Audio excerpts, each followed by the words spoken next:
right, just an hour and a half from now, Pope Francis is going to make history, addressing Congress, first Pope ever to do it. I got a great live picture for you.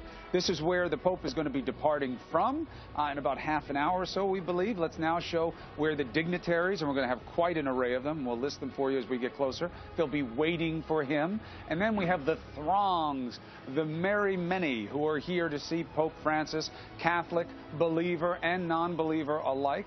The man is about as much as he is about his faith for the American audience right now. And all of this, of course, surrounding the big event. Even the Vatican officials call this the big speech on the D.C. trip. And that is when Pope Francis addresses Congress. We have Democratic Congressman Peter Welch from Vermont here this morning. He was afraid to come and take me on, so he had to bring his sister with him, Sister Maureen Welch in Ursuline Nunn. No, it's great to have you here. Always great to be here. Thank you, Sister. Chris. A pleasure. A pleasure. So, he's coming.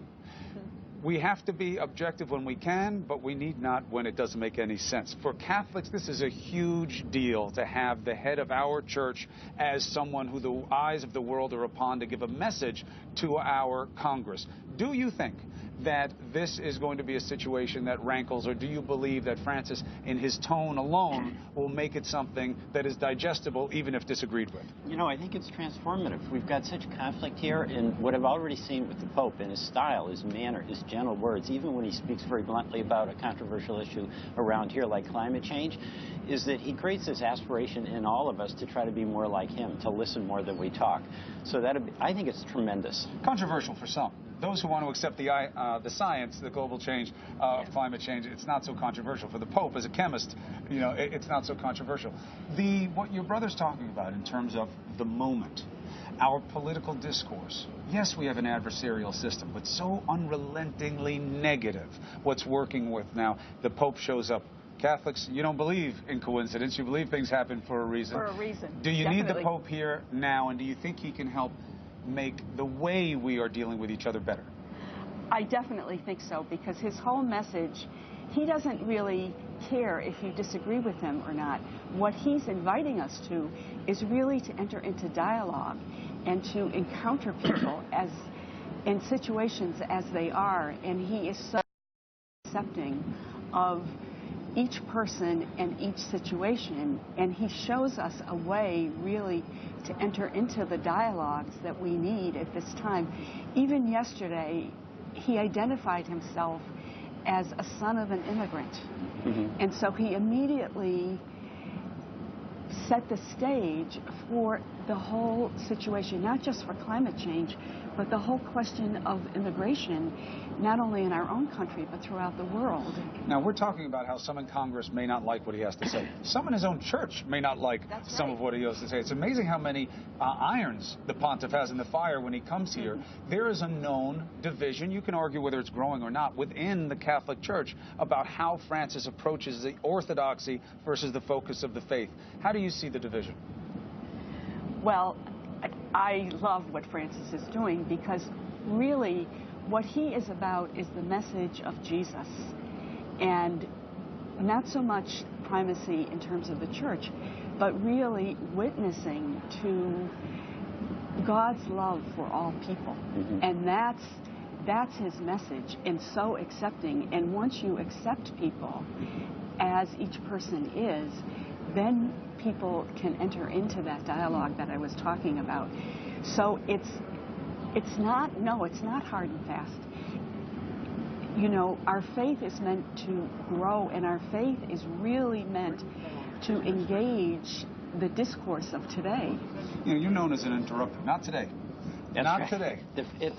It was 6 of us in the 6 kids in the family. Big sister, though. She looks much younger than you, by the way. She's got more authority. They do. I know, Maureen, you look good. Thanks. Well, she's imbued with the spirit. You know what I mean? You're a politician. You know, this is what happens. You're actually 35 years younger. No, listen. Don't you think the Pope's a politician in the best word? I don't know that there is a best sense of the word right now, given what's going on. However, you know, it's such an interesting question. They say he shouldn't talk about politics. Stick to the catechism, stick to the religious. Chris Christie says he's not infallible when it comes, he's only infallible when it comes to religion, which was interesting. He's a Catholic. He should know better. The Pope's not infallible when it comes to religion, unless it's an ex-cathedra teaching. They've only used it a handful of times, usually about Mary. So it was interesting to hear Catholics say that.